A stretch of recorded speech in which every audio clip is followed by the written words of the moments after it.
오늘 그동안 우리 이제 부목사님들 중심으로 이제 말씀 공부를 좀 하다가 오늘 중간에 제가 껴들어서 한 주 말씀을 좀 나누고자 합니다. 오늘 이제 우리가 너무나도 잘 익히 알고 있는 주제라고도 볼 수 있는데 이제 율법과 은혜죠. 율법과 은혜.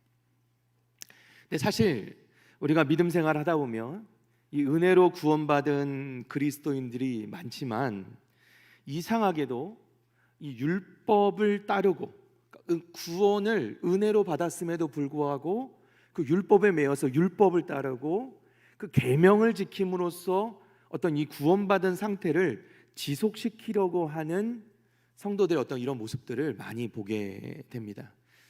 그러니까 이제 이 많은 이제 한국의 이 기독교 역사를 다루는 분들이 이야기할 때도 이제 우리나라의 기독교 역사를 그렇게 봐요. 뭐냐면 그 안희숙 씨라는 분이 쓴 죽으면 죽으리라 이런 그 신앙 서적이 있었죠. 그 시대 이제 우리가 뭐 6.25 동란도 거치고 이렇게 그 시절을 지나올 때 진짜 그야말로 우리나라에 통틀어서 신앙 서적이 그거 하나밖에 없었대요. 죽으면 죽으리라. 이거 한 권밖에 없는 거예요. 모든 성도가 좀 믿는다, 믿음 생활 잘한다 하는 성도가 신앙 서적을 보려면 성경책 외에는 그 책밖에 없는 거예요. 다 그걸 보는 거예요. 예. 그때 당시의 신앙의 어떤 초기의 우리나라의 모습은 뭐냐면 그야말로 예수 천당 불신 지옥이에요. 이거밖에 없어요. 그러니까 예수 천당 불신 지옥.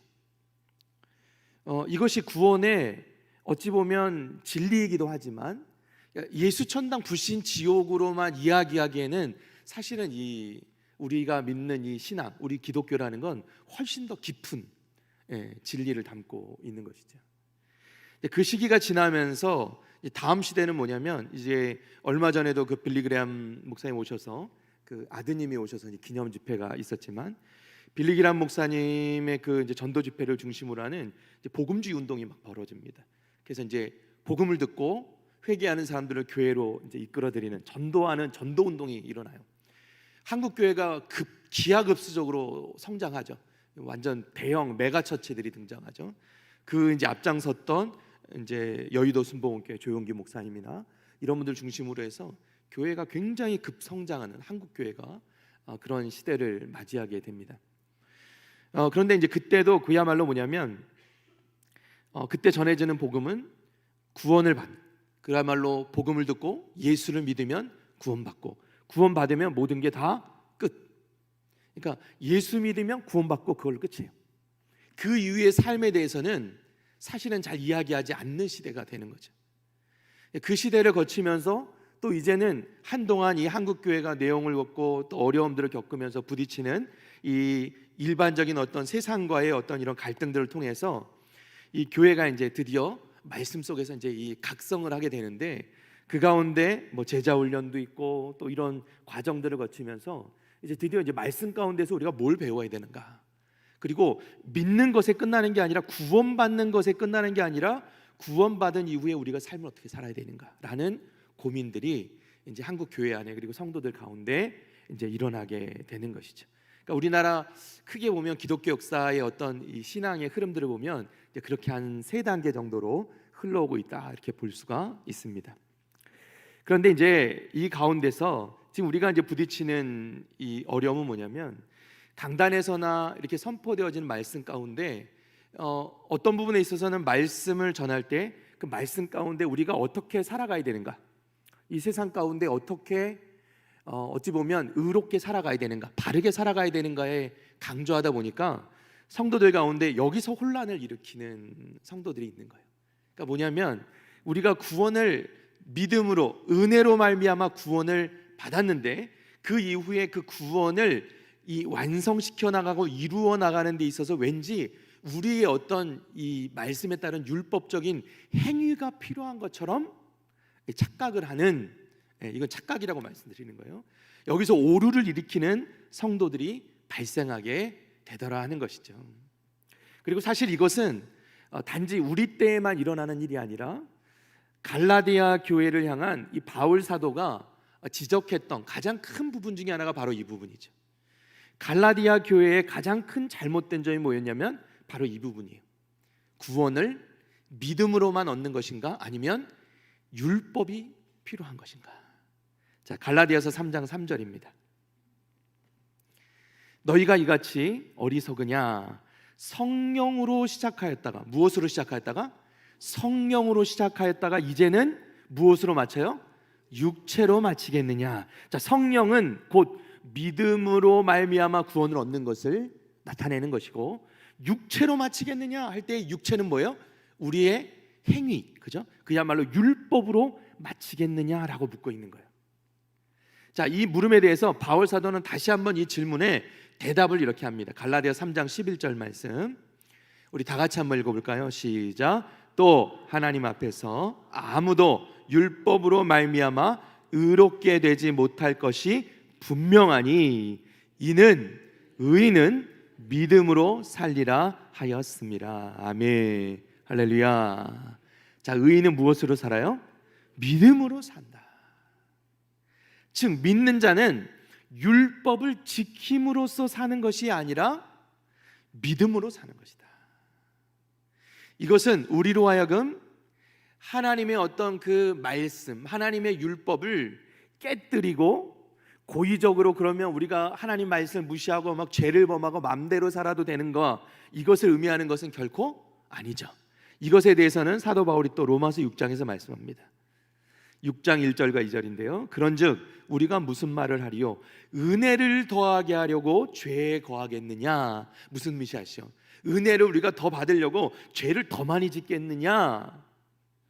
2절 말씀 보니까 우리 다 같이 읽습니다. 시작. 그럴 수 없느니라. 죄에 대하여 죽은 우리가 어찌 그 가운데 더 살리요? 아멘. 그럴 수 없다. 결코 그럴 수 없다.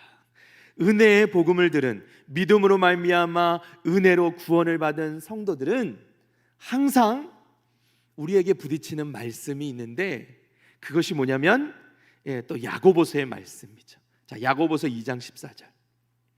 내 형제들아, 만일 사람이 믿음이 있노라 하고 무엇이 없으면? 행함이 없으면. 무엇이 없으면? 행함이 없으면 무슨 유익이 있으리요? 그 믿음이 능히 자기를 구원하겠느냐? 야고보 사도의 말씀이에요. 20절에도 뭐라 그래요? 아, 허탄한 사람아, 행함이 없는 믿음이 무엇인 줄? 헛것인 줄을 알고자 하느냐? 아멘. 자, 이 야고보 사도의 말씀과 바울 사도의 말씀에는 이 균형이 필요합니다. 이해가 필요해요. 자, 야고보 사도는 믿음으로 말미암아 은혜로 얻는 구원을 부인하는 것인가요?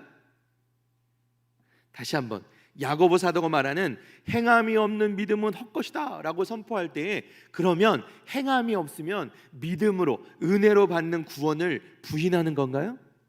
그렇지 않다. 자, 야고보 사도가 말씀하는 이 야고보서에 나오는 믿음에 대한 의미를 우리가 잘 이해할 필요가 있는데, 야고보 사도는 특별히 아는 믿음과 행하는 믿음을 구분합니다. 따라해 볼까요? 아는 믿음, 행하는 믿음. 자, 이 두 가지를 야고보 사도는 구분해요. 자, 항상 우리가 성경을 볼 때는 맥락을 보는 게 중요하다고 배웠죠. 우리 열심히 지난주까지 배웠잖아요, 그죠? 자, 성경을 보는데, 이 말씀을 보는데 앞뒤의 문맥을 보는 게 굉장히 중요하다는 거예요. 자, 그럼 바로 앞 구절에 뭐라고 나오냐면 야고보서 2장 19절입니다. 다 같이 읽어봅니다. 시작. 네가 하나님은 한 분이신 줄을 믿느냐? 잘하는도다. 귀신들도 믿고 떠느니라. 아멘. 자, 보세요. 네가 하나님은 한 분이신 줄을 믿느냐? 잘하는도다. 귀신들도 믿고 떠느니라. 이렇게 말씀하세요. 귀신들도 하나님이 한 분이신 거를 믿는다, 안 믿는다? 믿는다. 자, 그러면 여러분, 귀신들도 하나님을 알고 귀신들도 하나님을 믿는다는 거예요. 실제로 마태복음 8장에서도 예수님께서 귀신 들린 자를 고치실 때 그 귀신 들린 자가, 그 안에 있던 귀신이 뭐라 그래요? 예수님한테 하나님의 아들이여 이렇게 불러요. 하나님의 아들이여, 우리를 왜 이렇게 괴롭게 하시려고 합니까? 그래서 어떻게? 저쪽에 돼지떼가 보이니까 저 돼지떼로 들어가라. 이 돼지떼에 들어가서 이제 계곡으로 치다가 돼지떼가 죽게 되는 사건이 발생하죠. 그러니까 결국 뭐냐면 귀신들도 예수님을 보면서 하나님의 아들이신 것을 안다, 모른다? 안다. 자, 그러면 우리가 여기서 야고보 사도가 말하는 이 믿음의 의미를 잘 이해할 필요가 있다는 거예요. 자, 네가 하나님은 한 분이신 줄을 믿느냐? 잘하는도다. 귀신들도 믿고 떠느니라 할 때, 귀신들도 믿는다 할 때 이 믿음은 어떤 믿음일까요? 아는 믿음이에요? 행하는 믿음이에요? 아는 믿음이라는 거예요. 자, 그러면 야고보 사도가 말할 때는 아는 믿음만 가지고는 구원을 얻을 수 있다 없다? 없다. 무엇이 있어야 된다? 행하는 믿음이 있어야 된다. 그런데 여기서 또 우리가 혼란스러운 것이 생기는데, 우리나라 말이 원래 그래요. 자, 아는 것과 행하는 것, 그러면 행하는 것이 결국은 우리가 의로운 삶을 살아야 되는 것을 의미하는 게 아니냐, 우리가 이렇게 이해할 수 있는데 이것이 결코 아니다라는 거예요. 우리가 예수님을 아는 것만으로 구원을 얻을 수는 없지만, 여기서 말하는 행하는 믿음이란 건 뭐냐면, 우리가 믿음으로 예수 그리스도를 우리 영혼의 구원자로, 우리 인생의 주인으로 영접, 즉 모셔드려야 된다라는 거예요. 뿐만 아니라 예수님이 내 인생의 주인으로 영접한다는 건 뭐냐면, 우리가 이후로 예수님, 우리가 영접한 우리 가운데 계신 그 예수님을 따라 살아가야 한다는 것을 의미하는 것이죠. 그게 야고보 사도가 말하는 행하는 믿음이라는 거예요. 너희가 그냥 아는 것에 그치면 그 믿음이 아니야. 그거는 구원 얻는 믿음이 아니야. 너희가 행해야 되는데, 행한다는 건 뭐냐면, 너희가 그야말로 요한계시록 3장 20절 말씀에 우리가 우리의 마음의 문을 열고 예수님을 우리 가운데 받아들이며 우리 인생의 주인으로, 우리의 영혼의 구원자로 맞아들이면서 이후로는 우리의 삶이 어떻게 해요? 예수님을 닮아가는 삶, 예수님을 따라가는 삶을 살아가기 위해서 그때부터 몸부림치는 삶이 있을 때 우리는 그것을 참된 믿음이라 본다는 거예요. 믿음으로 구원을 얻되, 우리가 그 믿음으로 구원을 얻는 것에 그냥 그치는 것이 아니라, 우리가 진짜 믿음으로 구원을 얻었다면 이후에 우리의 삶이 예수님을 닮아가는 삶으로 나아가야 된다는 거예요. 그런데 여러분, 여기서도 오해를 하시면 안 돼요. 우리가 예수님을 믿고 구원으로 받았다고 해서 그 구원받은 그 순간에 우리가 갑자기 뿅 하고 변해가지고 이후로는 죄를 질 수 없는 상태가 된다, 이런 말씀일까요? 말이 어려운가요? 제가 오랜만에 쓰니까. 우리가 예수님을 믿고 영접함으로 구원을 받으면 그 구원을 받는 순간 우리가 의롭게 되죠. 의롭다 칭함을 받아요. 칭의입니다. 칭의. 우리가 의롭다함을 받게 되는데, 그 순간부터 우리는 그러면 죄를 짓지 않게 되는 건가요? 그렇지 않다는 거예요. 우리는 여전히 죄인의 상태가 우리 가운데 있습니다. 그럼에도 불구하고 우리는 끊임없이 우리 가운데 계시는 그 예수님, 성령님을 의지하면서 예수님을 닮아가는 삶을 살아가는 거예요. 언제까지? 우리의 구원이 이루어지는 때는 언제예요? 예수님을 다시 만나는 때, 예수님이 이 땅에 오시거나 또는 우리가 이 땅의 삶을 마치고 하나님의 나라로 가는 그 순간까지 우리는 우리의 구원을 이루어 가는 것이다 하는 것이죠.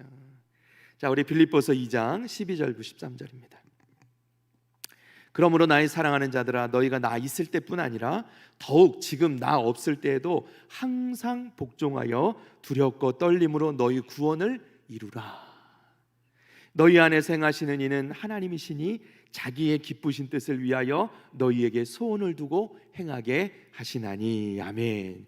자, 우리가 너희 구원을 이루라 말씀하세요. 우리 구원이 지금 완전히 이루어졌어요? 안 이루어졌어요?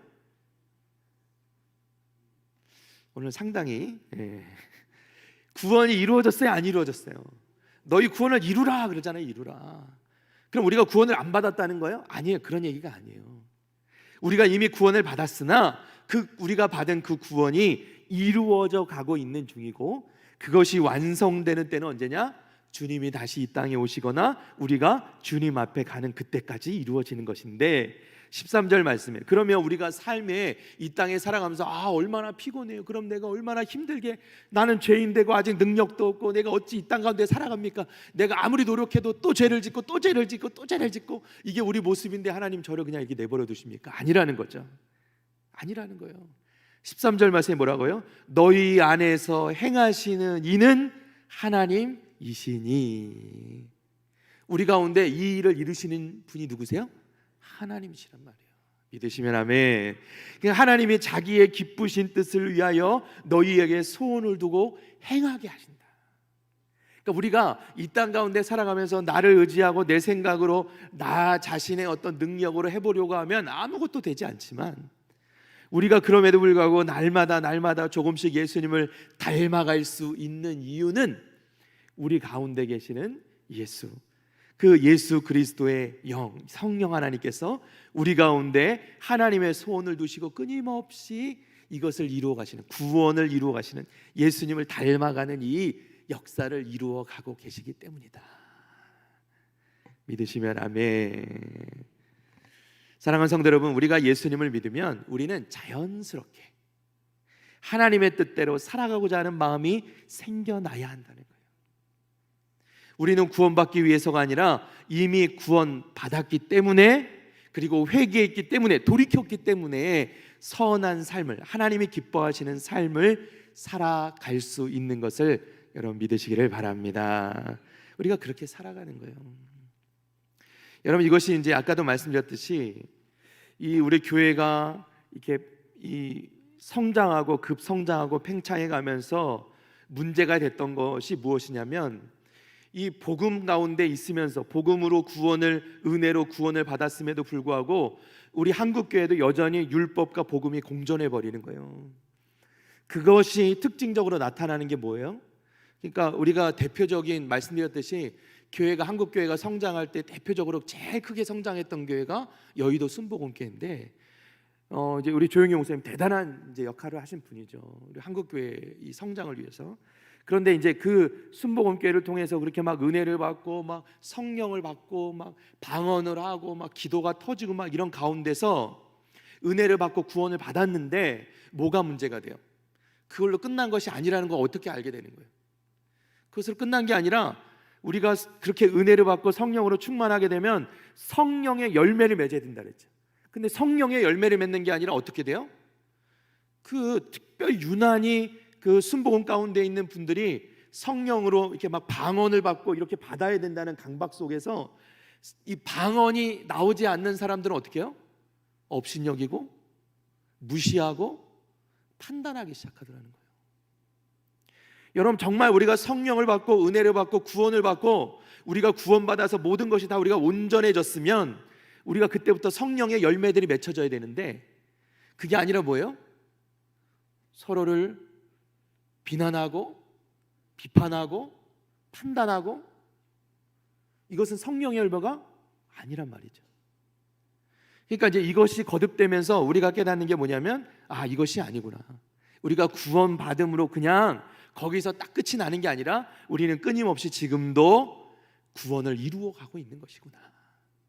그래서 우리가 이 복음 가운데 있으면 우리가 누구를 판단하는 것이 아니라 우리가 서로를 인정하고, 너도 나도 다 부족함을 인정하고, 우리가 서로 은혜 가운데 있음을 인정하고, 서로 기쁨으로 품어주고, 우리가 서로 용납할 수 있게 되는, 그것이야말로 참된 교회의 모습이다 하는 것이죠. 자, 여러분, 교회를 보면요, 구성원들을 이렇게 나눕니다. 교회에는 두 부류가 있다고 얘기를 해요. 소수의 핵심 사람들이 있어요. 자, 이분들은 어떤 분들이에요? 진짜 뭐 우리 장로님들을 비롯한 그야말로 막 열심히 있고 헌신하는, 교회에 막 반짝반짝 빛나는 분들이 계시죠.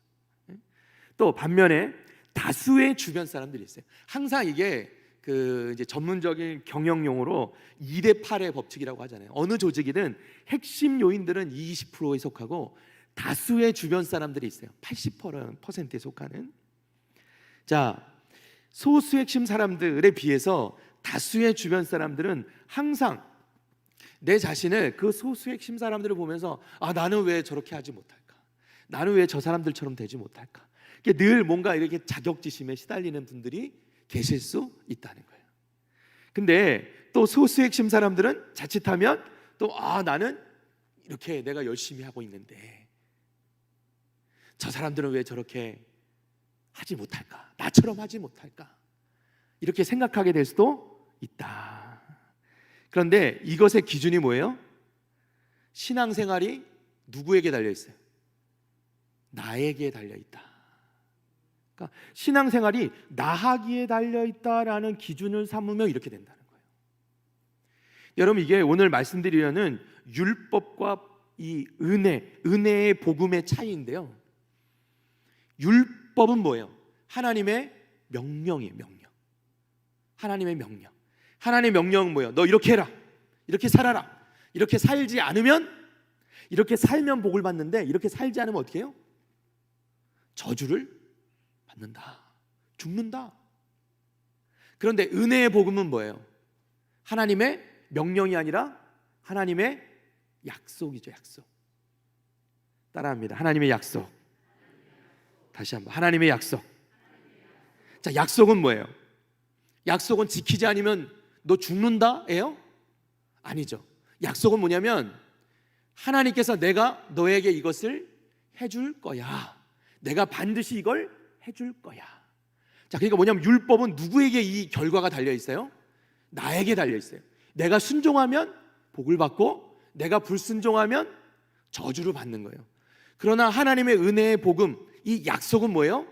내가 어떻게 하는지에 달려 있지 않아요. 모든 것은 다 누구에게 달려 있어요? 하나님께 달려 있는 거예요. 하나님께 내가 반드시 너를 이렇게 만들어 줄 거야. 엄마가 밥 먹어! 그러면 이거는 명령이에요, 아니에요? 명령이죠. 안 먹으면 죽어요? 죽는 집도 있더라고요. 그런데 엄마가 이 아들을 위해서 우리 아들 내가 책임져, 엄마가 책임질게, 이렇게 말해주는 건 명령이 아니죠. 물론 이 말에는 이제 한계가 있죠. 끝까지 책임질 수 있는 이 부모로서의 한계가 있죠. 저도 부모 노릇 해보니까 그렇더라고요. 정말 이렇게 뭔가를 아이들한테 다 해주고 싶지만 이게 해줄 수 없는 부분이 분명히 있더라고요. 그러나 하나님은 우리에게 해주신 약속을 반드시 이루시는 분이심을 여러분 믿으시기를 바랍니다. 하나님은 이루실 수 있어요. 하나님이 우리에게 주신 약속은 반드시 이루어지는 것이다. 자, 이제 본론으로 들어갑니다. 자, 여러분 나눠드리는 유인물을 한번 볼까요? 우리 수요예배, 우리 성경 공부하는 거의 재미 중에 하나는 빈칸 넣기죠. 우리 이제 볼펜을 들고 빈칸을 넣어가면서 오늘 말씀을 좀 나눕니다. 자, 첫 번째로, 그러면 무엇이 율법이고 무엇이 은혜인가? 자, 1번입니다. 율법은 무엇과 십계명과 기타 다른 모든 계명을 말하는 것이다. 시편 19편 7절에 8절 말씀까지 말씀 보니까 여호와의 율법은 완전하여 영혼을 소송시키며 여호와의 증거는 확실하여 우둔한 자를 지혜롭게 하며 여호와의 교훈은 정직하여 마음을 기쁘게 하고 여호와의 계명은 순결하여 눈을 밝게 하시도다. 아멘. 율법은 의롭고 완전하고 순결하고 확실한 것이, 율법은 잘못된 것이 아닙니다. 율법은 하나님 말씀이죠. 자, 두 번째, 그럼 은혜는 뭐예요? 은혜는 하나님의 사랑이고 분에 넘치는, 우리에게 분에 넘치는 하나님의 선물이다. 하나님의 선물이다.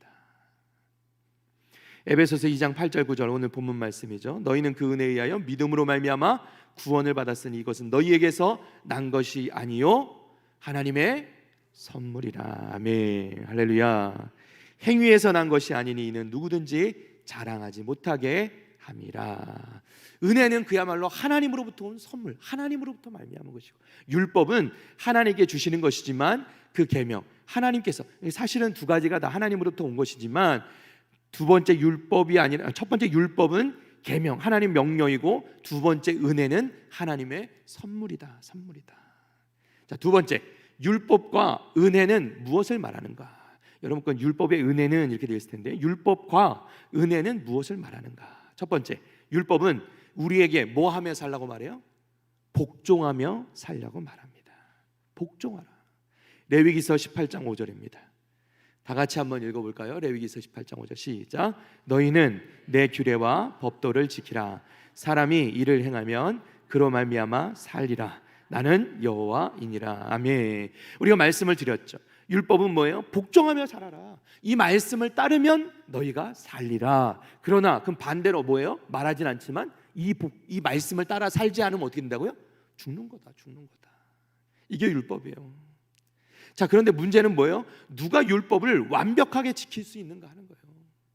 이 세상에 과연 율법을 완벽하게 지킬 수 있는 사람이 있는가 하는 것이죠. 있습니까? 없습니까? 이 세상에 아무도 율법을 이룰 수 있는 사람은 없다. 그런데 그 율법을 이루신 분이 딱 한 분 계셨다는 거예요. 로마서 3장 21절에서 22절입니다. 이제는 율법 외에 하나님의 한 뭐가 나타나요? 의가 나타났으니 율법과 선지자들에게 증거를 받은 것이라. 곧 예수 그리스도를 믿음으로 말미암아 모든 믿는 자에게 미치는 하나님의 의인이 차별이 없느니라. 아멘. 자, 누가 이 율법, 아무도 이룰 수 없었던 율법을 누가 이뤘어요? 예수 그리스도. 유일하신 예수께서, 예수님만이 율법을 이루시고 그 율법을 완성하셨다.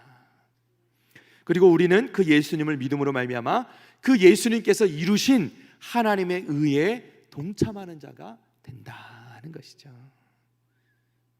자, 두 번째, 은혜는 예수 그리스도를 믿고 그 말을 듣는 사람은 누구나 어디에서 어디로? 사망에서 생명으로 옮길 수 있다, 이렇게 말하는 것이죠. 은혜는 예수 그리스도를 믿고 그 말을 듣는 사람은 누구나 사망으로부터 생명으로 옮길 수 있다, 이렇게. 즉 구원받을 수 있다. 이것은 결코 율법이 이룰 수 없는 기적이었다는 것이죠. 요한복음 5장 24절입니다. 내가 진실로 진실로 너희에게 이르노니 내 말을 듣고 또 나 보내신 이를 믿는 자는 무엇을 얻어요? 영생을 얻었고 심판에 이르지 아니하나니 사망에서 생명으로 옮겼느니라. 제가 언제 말씀드렸죠? 이 말씀할 때는 항상 손을 펼쳐서 왼쪽에서 오른쪽으로, 사망에서 어떻게 해요? 생명으로. 다 같이 해볼까요? 시작. 사망에서 생명으로 옮겼느니라. 믿으시면 아멘. 이 몸이 잘 안 움직이시죠? 다시 한번. 사망에서 생명으로 옮겼느니라. 믿으시면 아멘. 우리는 이 은혜라는 게 뭐예요? 결국 아담으로 말미암아 이 세상에 우리 온 인류 가운데 들어왔던 그 죄의 문제를 또 다른 아담이신 예수님께서 이 땅에 오셔서 그 예수님의 십자가의 죽음을 통해 우리의 죄를 모두 용서하시고 우리로 하여금 하나님과 화평케 되는 기적을 이루셨다. 그게 은혜라는 거죠. 자, 요한복음 10장 28절 말씀, 우리 다 같이 한번 읽어보겠습니다. 시작. 내가 그들에게 영생을 주노니 영원히 멸망하지 아니할 것이요 또 그들을 내 손에서 빼앗을 자가 없느니라. 아멘. 할렐루야. 주님께서는 이렇게 주어진 이 은혜가 영원히 사라지지 않는다. 영생을 얻은 사람들은 영원히 멸망하지 않는다 말씀하시는 거예요. 왜냐하면 우리를 붙드시는 그 하나님의 손이, 그 능력이 있으셔서 그 하나님의 손에서 빼앗을 자가 있다 없다? 없다. 빼앗을 자가 아무도 없다. 사단조차도, 그 능력 있는 사단조차도, 사탄도 하나님의 손에서 빼앗을 수가 없다. 그래서 우리에게 주어진 이 영생 구원은 영원한 것이다. 믿으시면 아멘. 자, 세 번째입니다. 율법과 은혜는 그러면 무엇을 하는가? 1번, 율법은 사람이 한 번이라도, 몇 번이라도? 한 번이라도 계명을 어기면 결국 죄를 지은 것이라 말하죠. 야고보서 2장 10절 보니까 누구든지 온 율법을 지키다가 몇 개를? 그 하나를 범하면 모두 범한 자가 된다.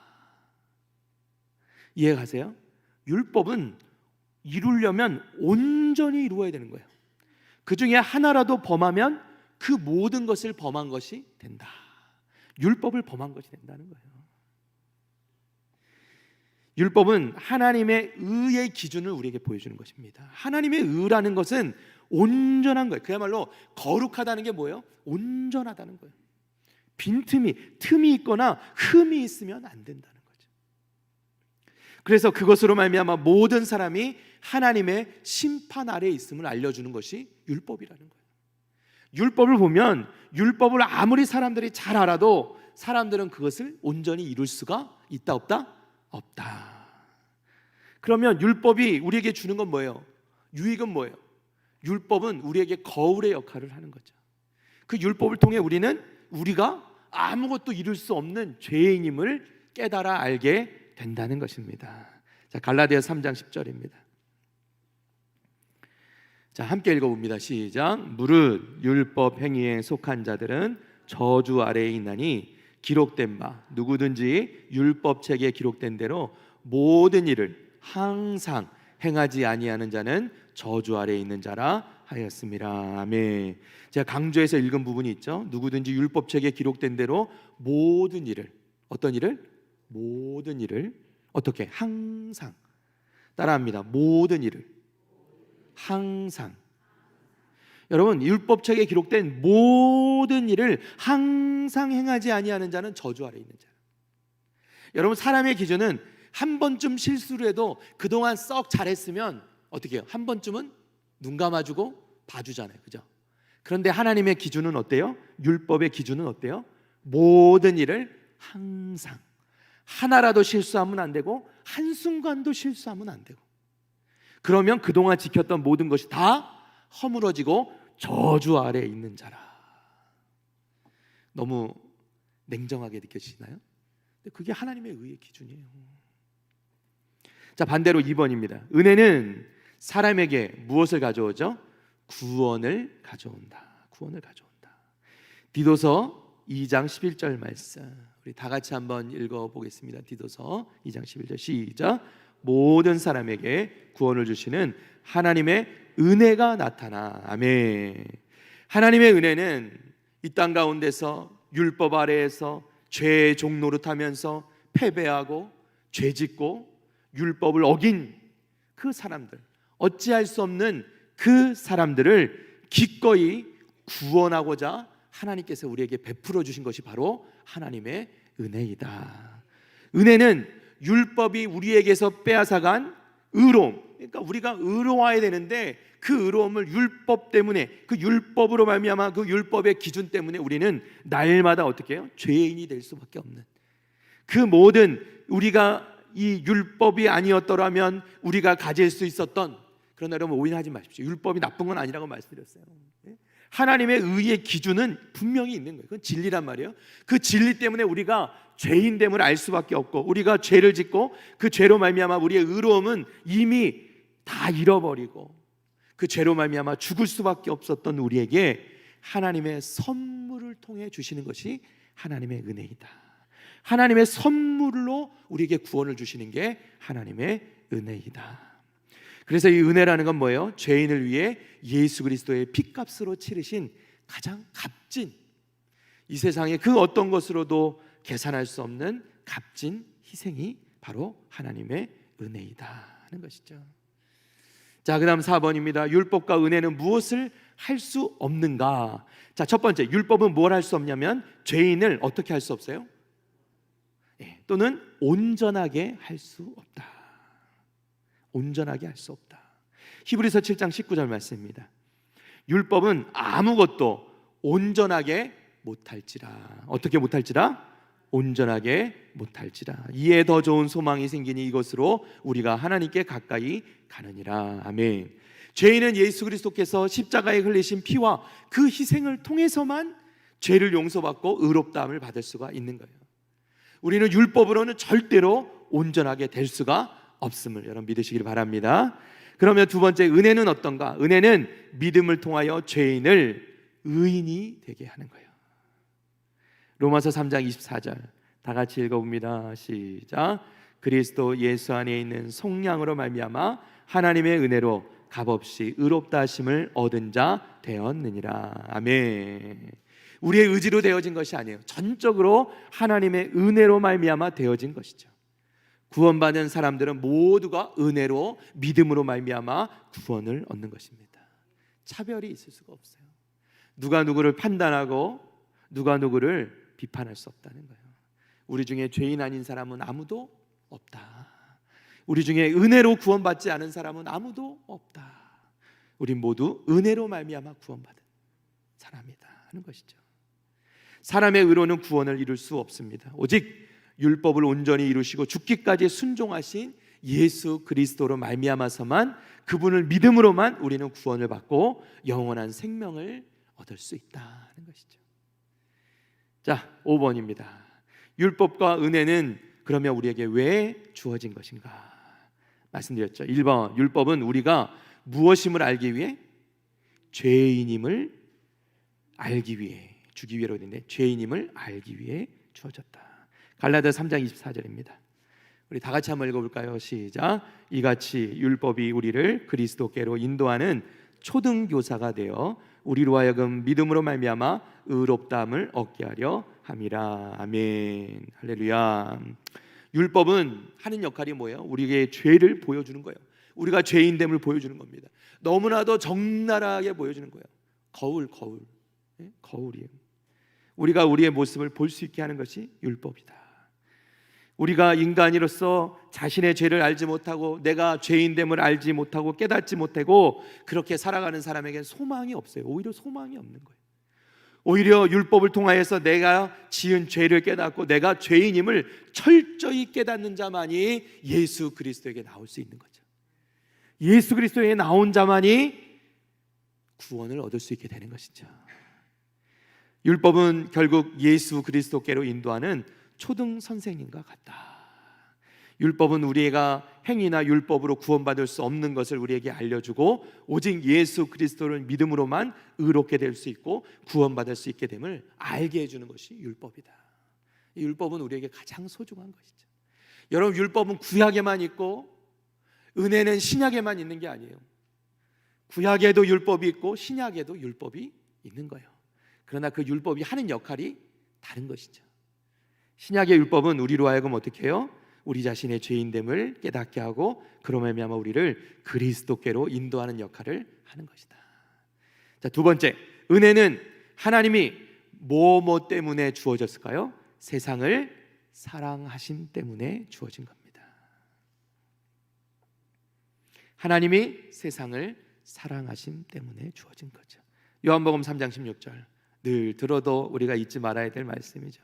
다 같이 외워볼까요? 시작. 하나님이 세상을 이처럼 사랑하사 독생자를 주셨으니 이는 그를 믿는 자마다 멸망하지 않고 영생을 얻게 하려 하심이라. 아멘. 할렐루야. 따라해 보세요. 멸망하지 않고. 어렸을 때 주일학교 다니신 분들은 기억하실 것 같아요. 멸망하지 않고 이렇게 외웠거든요. 멸망하지 않고 영생을 얻게 하려 하십니다. 영생은 그냥 영생 이렇게 하면 안 되고 영생이에요. 영원한 생명이니까. 따라합니다. 멸망하지 않고 영생을 얻게 하려 하심이라. 할렐루야. 은혜는 그 주체가 누구라고요? 하나님이신 거예요. 은혜는 왜 주어졌어요? 하나님이 세상을 사랑하시기 때문에 주어진 거예요. 은혜는 인간이 받을 만해서 받는 것이 아니라 아무런 자격이 없음에도 불구하고 하나님께서 이 세상을, 이 죄인을, 나를 사랑하시기 때문에 주신 것이다. 은혜는 우리가 너무나도 약하기 때문에, 그리고 은혜는 우리가 너무나도 악하기 때문에 이 율법을 지키지 못하고 구원받지 못하고 선을 행할 수 없기 때문에 우리에게 주어진 것이 은혜이다 하는 것이죠. 자, 여러분, 마지막 6번, 누구에게 의해 주어졌는가? 누구에 의해서 주어졌는가? 율법은 누가 전한 거예요? 모세가 전한 거죠. 모세가. 반면에 은혜는 누구로부터 온 거죠? 예수 그리스도로부터 온 것이다. 요한복음 1장 17절 말씀, 율법은 모세로 말미암아 주어진 것이요 은혜와 진리는 예수 그리스도로 말미암아 온 것이다. 아멘. 할렐루야. 자, 결론입니다. 갈라디아서 5장 18절 말씀, 우리 다 같이 한번 읽어봅니다. 시작. 너희가 만일 성령의 인도하시는 바가 되면 율법 아래에 있지 아니하리라. 아멘. 사랑하는 성도 여러분, 은혜와 율법은 결코 같이 갈 수 없습니다. 기독교는 율법과 은혜가 혼합되어진 게 아니에요. 기독교는 오직 은혜의 종교이고 믿음의 종교입니다. 율법 안에서 의롭다함을 얻으려는 시도에 대해서 사도 바울은 갈라디아서 이 말씀에서 오히려 너희가 이 율법 안에서 의롭다함을 받으려고 하면 은혜에서 떨어지게 될 것이다 라고 말씀하세요. 은혜에서 떨어지게 될 것이다. 그러면 우리는 어떻게 살아가야 됩니까? 은혜 안에 살아가야 될 줄로 믿습니다. 요한일서 2장 6절입니다. 그의 안에 산다고 하는 자는 그가 행하시는 대로 자기도 행할지니라. 아멘. 할렐루야. 율법을 따르는 행함이 아니에요. 우리가 앞으로 살아가는데 우리가 말씀을 따라 사는 것, 우리가 예수님을 따라 살아가는 것이지 율법을 따라 행하는 것이 아니라 하는 것이에요. 베드로전서 2장 말씀에 보니까 예수님께서 본을 끼쳐 그 자취를 따라오게 하셨다 이렇게 말씀해요. 사랑하는 성도 여러분, 우리가 앞으로 살아가는 주님 오시는 그날까지 또는 우리의 생명이 다할 때까지 우리가 살아가는 삶은 누구를 따라가는 삶이냐면 율법을 따르는 삶이 아니라 율법을 이루려고 가는 삶이 아니라 오직 예수 그리스도를 따라가는 삶이어야 된다. 믿는 자는 우리를 향하여 우리를 사랑하여서 값없이 은혜를 베풀어 주신 그 하나님의 뜻을 따라 그분을 기쁘시게 해드리기 위해서 예수님을 따라 살아가는 것이에요. 강제가 아닙니다. 여러분, 우리가 살아가는 것 애쓰고 수고하고 죄된 우리의 어떤 이 타고난 아직 여전히 남아있는 이 죄된 성품과 싸우는 것이 우리에게 너무나도 힘들고 고되고 고난이 되고 그것이 우리에게 어려운 것이 아니라 여러분, 그래서 사실은요 어떤 목사님들은 우리가 주일에 또는 이렇게 이제 기도를 할 때 하나님 앞에 나와서 기도할 때 하나님, 저도 그렇게 기도를 하지만 지난 한 주간 우리가 하나님 앞에서 정말 너무나도 지은 죄가 너무 많고 이 생각하면 막 눈물도 나고 그렇잖아요. 예? 그런데 여러분, 그럼에도 불구하고 우리가 그 애통하고 또 슬픔이 있어야 되지만 그 가운데서 우리 가운데는 또 한 가지 있어야 되는 건 뭐냐면 승리의 확신이 있어야 된다. 이미 예수 그리스도께서는 이 모든 죄를, 이 죽음의 권세를 이기신 것을 여러분 믿으시기를 바랍니다. 그러니까 우리가 슬퍼할 일이 아니라 이미 승리를 선포하신 그 주님을 바라보면서 우리가 지금은 비록 연약하고 부족하고 지금도 이렇게 엎어지고 넘어지고 하지만 그러나 마침내 하나님께서 이러한 나도, 이러한 나의 삶도 하나님께서 온전하게 하실 것을 믿는 믿음을 가지고 날마다 담대하게 나아가는 그럼 우리 복된 성도들 다 되시기를 주님의 이름으로 축원합니다. 우리 가운데 날마다 은혜와 기쁨이 넘치시기를 주님의 이름으로 축원합니다. 그래서 그리스도인들의 참된 신앙생활하는 가운데는 우리 가운데 늘 기쁨이 있어야 될 줄로 믿습니다. 우리 옆에 성도님들 한번 보세요. 얼굴에 기쁨이 있는가? 기쁨이 없으면 기쁨을 좀 만들어 주세요. 입을 찢어서라도 이렇게 만들어야 된다 그러잖아요. 할렐루야. 우리 가운데 이렇게 늘 은혜와 기쁨이 넘치시기를 다시 한번 주님의 이름으로 축원합니다. 축원합니다. 찬송가 305장 우리 하나님께 찬양 드립니다.